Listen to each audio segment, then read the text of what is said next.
히브리서에서 믿음을 강조하기 때문일까요? 히브리서 기자는 아브라함의 믿음을 본으로 제시하고 있습니다. 믿음의 조상이라고 불리는 아브라함은 하나님께 부름을 받고 그 약속만 믿고 가나안 땅으로 이주하게 됩니다. 그리고 아들을 바치라는 어마무시한 명령을 들었을 때에도 한결같은 믿음으로 그 아들을 제물로 드리려고 하지요. 그 순종을 믿음으로 여기시고 하나님께서는 다시 한번 약속을 확증하십니다. 오늘 말씀은 아브라함처럼 우리가 하나님을 끝까지 믿어야 한다고 말하고 있습니다. 오늘은 히브리서 6장 13절로 20절까지의 말씀을 보면서 은혜를 나누고자 합니다. 오늘 19절 말씀에는 흔들림이 없는 믿음을 가리켜 영혼의 닷 같아서 튼튼하고 견고해야 한다고 말합니다. 여러분, 닷이 무엇입니까?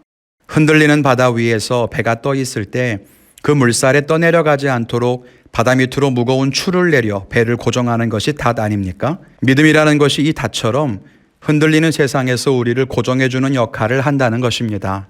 함께 말씀을 보면서 은혜를 나누고자 합니다. 첫째는 약속과 맹세를 의지하라는 것입니다. 오늘 13절부터 보면 하나님께서 아브라함에게 맹세하시는 이야기를 풀어쓰고 있습니다. 보통 맹세라고 하는 것은 자기의 말을 확증하고 자기 말에 무게를 싣기 위해서 하는 거죠. 그래서 보통은 무언가에 걸고서 맹세를 합니다.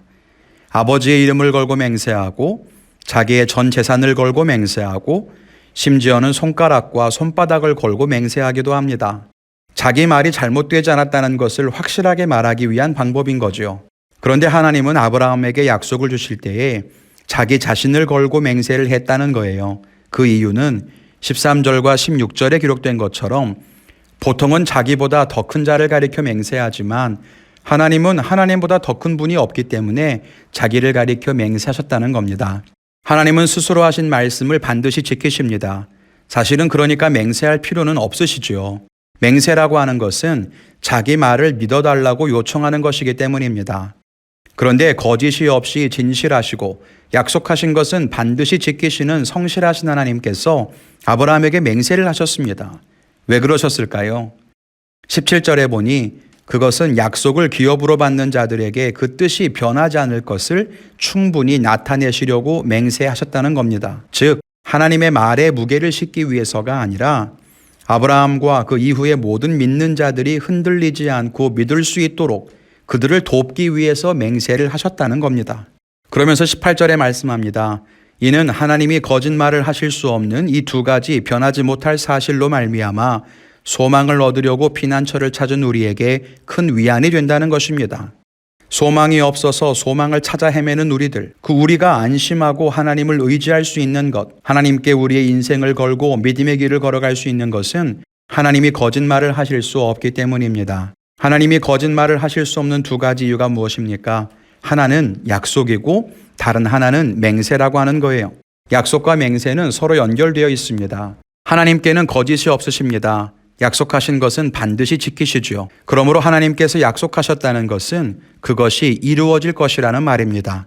그런데 거기에 한 가지를 덧붙이시는 거예요. 그것이 맹세입니다. 약속만으로도 굳건할 텐데 믿음이 없는 우리를 위해서 하나님은 맹세를 하셨습니다. 그래서 우리는 하나님의 약속과 맹세를 의지해야 하는 것입니다. 그럴 때 우리는 흔들리지 않는 믿음을 가지고 굳건하게 설 수 있습니다. 세상은 흔들립니다. 그런 세상 속에서 믿음의 길을 걸어가려면 우리는 하나님의 약속과 맹세를 의지해야만 합니다. 성경에는 하나님께서 약속하시고 그것을 지키신 많은 이야기를 봅니다. 그것을 통해 우리는 하나님께서 우리에게 주신 약속도 반드시 지키실 것이라는 것을 믿어야 할 것입니다. 둘째는 흔들림 없는 믿음은 하나님께로부터 나온다는 것입니다. 오늘 말씀에서 우리가 기억해야 하는 것이 있습니다.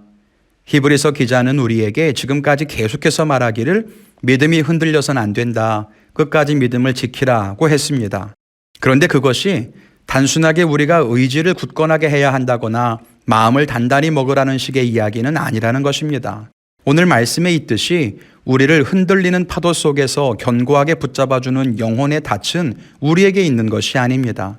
내 의지가 강하면 믿음을 지킬 수 있습니까? 아닙니다. 우리가 세상을 향한 눈과 귀를 막으면 믿음을 지킬 수 있습니까? 아니라는 거예요. 영혼의 닻을 내리고 견고하게 서는 것은 우리의 노력과 의지가 아니라 하나님의 약속과 맹세를 붙잡는 것입니다. 그것이 우리의 유일한 소망이 됩니다. 우리는 약합니다. 어려운 상황이 생기면 흔들리고 넘어질 수 있지요.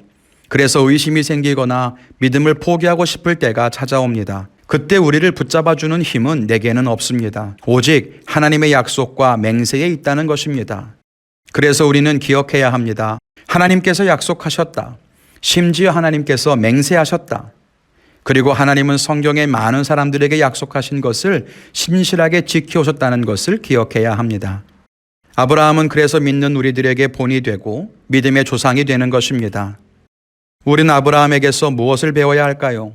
의심되고 이해할 수 없는 상황에서조차 하나님의 약속을 믿고 아들까지도 드릴 수 있었던 그의 순종, 그의 결단을 배워야 하는 것입니다. 지금은 끝이 보이지 않는 터널과 같은 시간들을 보내고 있습니다. 경기 침체는 오래 지속될 것이라고 예견하고 나아질 것 같다가도 다시 상황이 악화되는 일들이 반복됩니다. 우리가 어디에 소망을 두어야 할까요? 내 안에도 세상 어디에도 소망은 없습니다. 그러나 하나님의 약속은 남아있다는 거예요. 그 약속을 붙들고 오늘도 승리하시기를 주님의 이름으로 간절히 축원을 드립니다.